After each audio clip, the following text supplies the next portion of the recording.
Welcome. In this video, we're going to talk about how to get ish done. You know what I'm talking about. You know what I'm talking about. Sit back, relax, watch this intro, comment down below, let me know who you are. Let's talk about it.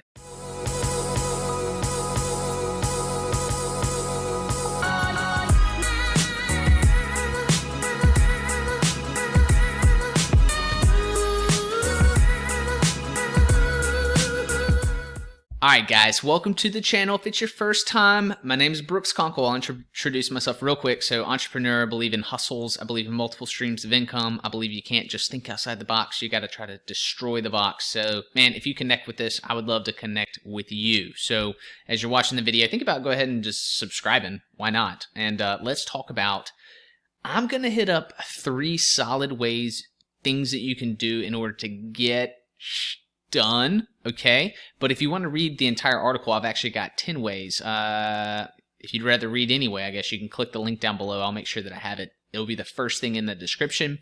But let's talk about those ways right now. So one of the most important things, you have got to plan out your day ahead of time. Best time to do it is the night before. End your work day, get your work day done. If you can do it then, that's actually the best time. Go ahead, set aside, go ahead and write out what are the top things that you need to accomplish the following day. That way, when you get to your desk the next day, you'll be ready to go. You'll be ready to rock. If you want to do it later that evening after work, you can. That evening before you go to bed, you could do the same thing.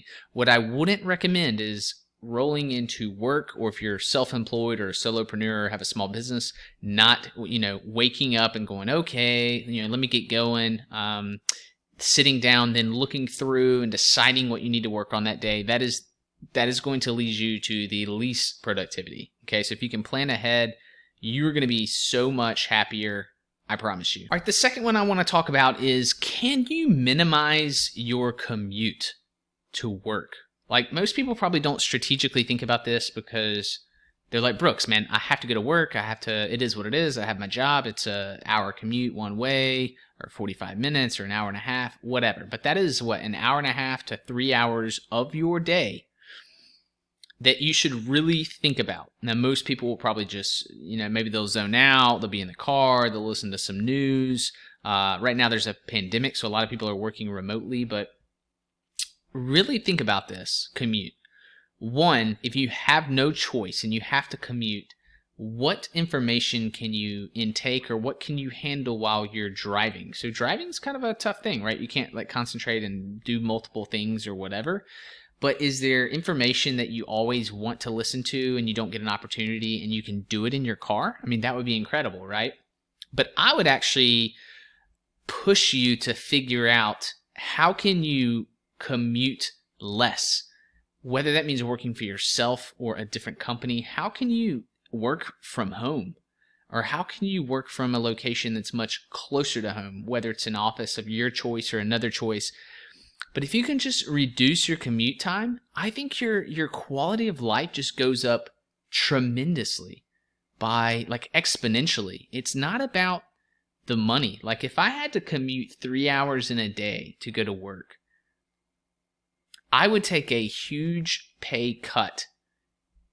I hope that I would be able to do that, but I would be willing.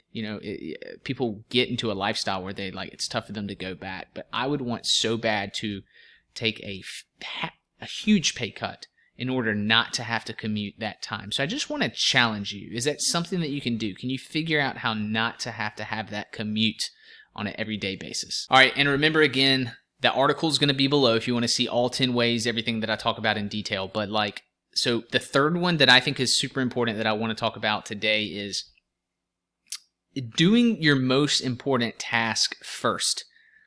I've learned this. I know it to be true, yet it's one of the hardest things for me to do, if I'm being honest with myself. It really is. So I read a great book, which I recommend, called Eat That Frog. There's also another book called The One Thing. In fact, I'll link to both of those below if you want to just directly go and check those out, maybe read those books. So I still have Eat That Frog on my shelf, and what it talks about is tackling the ugliest, the hardest, the biggest thing, that frog, right? First thing in your day, that if you can do it, everything else is just going to be gravy, everything else that you get done. What I find is that it's so much easier to go after and do things that are just easier to do, or they nag at you, and so you think that they're more important. But when in reality, there's that big item that you need to accomplish that day that is the most important, but it's oftentimes the hardest one for you to make yourself do, or the hardest one to tackle, because it takes probably the most intense focus. But I just implore you, I beg you, if you can tackle that one thing, everything else in your day will be gravy. It'll be great. So if you want to read the full article, here, let me show you.